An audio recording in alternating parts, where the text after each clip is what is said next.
Welcome to फतेह एडुकॉम। मैं हूं नवनीत। सो जैसे कि मैंने आपको प्रॉमिस किया था कि हम एक करंट अफेयर्स की न्यू सीरीज लॉन्च करेंगे, जिसको हम पूरे नेशनल लेवल पे लॉन्च करेंगे, क्योंकि इसमें हम नेशन की जितनी भी स्टेट्स हैं सबकी न्यूज जो है वो कवर करेंगे, ताकि जो जितने भी स्टूडेंट्स इसको देख रहे हैं सबको ही इसका बेनिफिट हो। अगर सेंट्रल लेवल का कोई भी एग्जाम है या उनकी स्टेट का कोई भी एग्जाम है तो उनको जो है इससे प्रॉपर बेनिफिट हो। सो स्टार्ट करते हैं आज से 7 अगस्त से।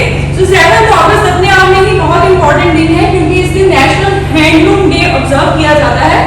सो नेशनल हैंडलूम डे जो है ये फर्स्ट टाइम 2015 में ऑब्जर्व किया था। हैंडलूम क्या होता है? हाथ से बुना हुआ, जो वीवर्स बुनते हैं हाथ से एक फ्रेम के अंदर, इसमें जो है इलेक्ट्रिसिटी का यूसेज नहीं होता है। सो नेशनल हैंडलूम डे जो है ये बहुत ही हमारा हिस्टोरिक डे है। 7 अगस्त 1905 में जब हमारे एक्सट्रीमिस्ट लीडर्स बाल पाल ने स्वदेशी मूवमेंट लॉन्च किया था। स्वदेशी मूवमेंट क्यों लॉन्च किया गया था? क्योंकि उस वक्त बंगाल का पार्टीशन हो गया था, तो उस इसको अनल करवाने के लिए जो है ये स्वदेशी मूवमेंट लॉन्च किया गया था कि जो ब्रिटिश गुड्स हैं उनको बाइकआउट किया जाए और जो हमारे स्वदेशी इंडिजिनियस गुड्स हैं उनको प्रमोट किया जाए, उनको यूज किया जाए। तो ये जो नेशनल हैंडलूम डे उसी दिन को याद करने के लिए मनाया जाता है, क्योंकि स्वदेशी मूवमेंट जो थी वो 7 अगस्त 1905 को लॉन्च की गई थी। ठीक है, स्वदेशी movement on the same day 1905 कहां लॉन्च की गई थी? कैलकाटा में। And as I told you, this movement was led by 3 extremist leaders, Bal Gangadhar Tilak, Bipin Chandra Pal and Lala Lajpat Rai. So it was initiated to improve the usage of India-made goods, which prominently involved handlooms. Next question देखते हैं। So next question भी जो है ये day के ऊपर ही है। रविंद्रनाथ टैगोर की जो डेथ एनिवर्सरी है वो हम हर साल 7 अगस्त को ऑब्जर्व करते हैं। So इनको जो है ये फर्स्ट टाइम इंडिया में अगर लिटरेचर में किसी को नोबेल प्राइज मिला है तो रविंद्रनाथ टैगोर जी को मिला है। तो इनको 1913 में जो है ये लिटरेचर में नोबेल प्राइज मिला है। तो इनकी जो इंपॉर्टेंट बुक्स हैं जो एग्जाम्स में आपको पूछी जा सकती हैं, तो ये आप देख सकते हो, गीतांजलि है, नास्तानीर, गोरा गढ़वाल, शिष्य कविता, काबुलीवाला द पोस्ट मास्टर, और ये है साधना एंड चौकरवाला। तो ये इनकी जो है one of the best books हैं। इसके अलावा ये जो इनको लिटरेचर में इनकी जो कलेक्शन है गीतांजलि, उनके लिए इनको 1913 में नोबेल प्राइज मिला था। इसके अलावा इनको नाइटहुड अवार्ड मिला था 1915 में किंग जॉर्ज से। ठीक है, लेकिन जब जलियांवाला बाग मैसेकर हुआ था 1919 में, तो इन्होंने उसके अगेंस्ट मतलब अपना जो था डिससैटिस्फैक्शन जताते हुए उसको वापस कर दिया था। देन इसके अलावा 1914 में इनको for his profound literary and intellectual impact इनको डॉक्टरेट ऑफ लिटरेचर जो है ऑक्सफोर्ड यूनिवर्सिटी से मिला था। ठीक है, नेक्स्ट क्वेश्चन है, recently which country has been officially recognised by World Health Organization as the 18th country जिसने ट्रैकोमा को एलिमिनेट किया है सक्सेसफुली। ठीक है, सो ट्रैकोमा सबसे पहले ये भी पूछा जा सकता है कि ये ट्रैकोमा डिजीज है ये किस चीज से रिलेटेड है? सो ये हमारी आई से रिलेटेड है। तो इराक जो है ये 18th कंट्री बनी है। ठीक है, जिसको WHO ने डिक्लेयर किया है कि इसने ट्रैकोमा को एलिमिनेट कर दिया है। तो इसका जो ट्रैकोमा डिजीज है ये बैक्टीरिया कॉज करता है इसको। ठीक है, so it is caused by bacterium chlamydia trachomatis. So it primarily affects the surface of eye and inside of eyelids. तो ये जो हमारी आई का ये लोअर पार्ट होता है, सो ये मतलब इसका जो है ये इलोंगेट हो जाता है और जो हमारी आईलिड्स हैं वो अंदर चली जाती है और धीरे धीरे बंदा जो है वो ब्लाइंड हो जाता है। तो इंडिया ने ट्रैकोमा को 2017 में एलिमिनेट किया था। वर्ल्ड हेल्थ ऑर्गेनाइजेशन का जो टारगेट है ग्लोबली इसको एलिमिनेट करने का वो 2030 है। ठीक है, क्या है? 2030 है। और ट्रैकोमा ये है निग्लेक्टेड ट्रॉपिकल डिजीज है। ठीक है, जो ट्रॉपिक है, ट्रॉपिक ऑफ कैंसर और ट्रॉपिक ऑफ कैप्रिकॉर्न के बीच में जो कंट्रीज आती हैं और उसमें कुछ डिसीजेस ऐसी हैं जिनको निग्लेक्ट किया जा रहा है वर्ल्ड वाइड। ठीक है, तो उसमें ये वर्ल्ड हेल्थ ऑर्गेनाइजेशन उस पर भी वर्क कर रहा है। ठीक है, तो ये एक निग्लेक्टेड ट्रॉपिकल डिजीज है जिसको वर्ल्ड हेल्थ ऑर्गेनाइजेशन का जो टारगेट है एलिमिनेशन का 2030 का है। रिसेंटली इराक ने इसको एलिमिनेट किया है, इंडिया ने 2017 को इसको एलिमिनेट कर दिया है। नेक्स्ट है recently in news Durand Cup. So Durand Cup जो है ये अभी हाल ही में 132nd एडिशन इसका एशिया में स्टार्ट हुआ, इंडिया में ये खेला जा रहा है। तो फुटबॉल से रिलेटेड है।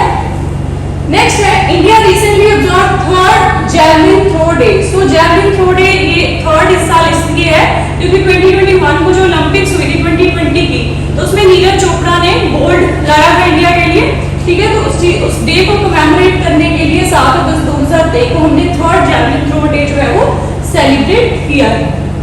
नेक्स्ट है 31st edition of world university games, जिसको पहले यूनिवर्सिएट बोलते थे, ये शेंगटू रिपब्लिक ऑफ चाइना में करंटली जो है वो हो रही है। Next is Shashidhar Jagadeesan. So Shashidhar Jagadeesan जो है इंडिया के सबसे रिचेस्ट सीईओ बने हैं, ठीक है, और ये HDFC बैंक के सीईओ हैं। तो इनकी जो फिस्कल ईयर 2023 की वर्थ है दैट इज 10.55 करोड़, इसीलिए इतने खुश हैं। So next is which state to constitute rhino task force to suggest measures for the introduction of rhino conservation scheme। so Bihar का जो वाल्मीकि टाइगर रिजर्व है उसमें एक ही राइनो है, बाकी जो है वो पटना में किसी सेंचुरी में है 14, तो टोटल 15 है। तो यहाँ पे जो है वाल्मीकि टाइगर रिजर्व में ये राइनो कंजर्वेशन का प्रोजेक्ट लॉन्च कर रही है बिहार गवर्नमेंट, जिसके लिए इन्होंने एक राइनो टास्क फोर्स जो है वो कॉन्स्टिट्यूट करी है। Next is as per Forbes magazine, who is the richest woman in the world as on August 2023? So Franco is better known mayors जो हैं ये richest women बनी है, और ये वाइस चेयरमैन है of the board of directors of L'Oréal, ठीक है, जो लॉरियल ब्रांड है उसका। Next is recently which country's government has declared a state of emergency in its second largest region that is Amhara। So Ethiopia ने जो है ये emergency declare की है यहाँ पे। तो यहाँ पे फैनो मिलिशिया हैं, तो उनके बीच में और जो मिलिट्री है उनके बीच में कुछ क्लैशेस चल रहे थे। ये जो फैनो मिलिशिया हैं इन्होंने जब टिग्रे में थोड़ी डिस्टर्बेंसेस हुई थी तो उसमें भी मिलिट्री को सपोर्ट किया था, लेकिन अब भी जो फेडरल गवर्नमेंट है वो चाहती है कि ये जो पैरामिलिट्री ग्रुप्स हैं इनको तो पूरी तरीके से कमजोर कर दिया जाए और धीरे धीरे एलिमिनेट कर दिया जाए। तो उसके चलते यहाँ पे काफी ज्यादा जो है वो एक तरह की सिविल वॉर जैसी सिचुएशन है। तो अभी इसमें जो है स्टेट ऑफ इमरजेंसी डिक्लेयर हुआ है। Next is NASA and which agency of US. तो ये जो डार्पा है ये भी आपको याद रखना है, इसलिए मैंने इसको ऐसे क्वेश्चन में इंक्लूड कर दिया है। ये यूएस की एजेंसी है, इसकी फुल फॉर्म है Defense Advanced Research Project Agency. They both are working on DRACO program. So DRACO की फुल फॉर्म क्या है? Demonstration rocket for agile cislunar operation, ठीक है। Cislunar means beyond moon. तो यहाँ पे क्या है, इसमें जो प्रोपल्शन सिस्टम होगा वो न्यूक्लियर पावर्ड होगा। प्रोपल्शन सिस्टम क्या होता है, इसकी बेस्ट एग्जांपल होती है तीर कमान, है ना।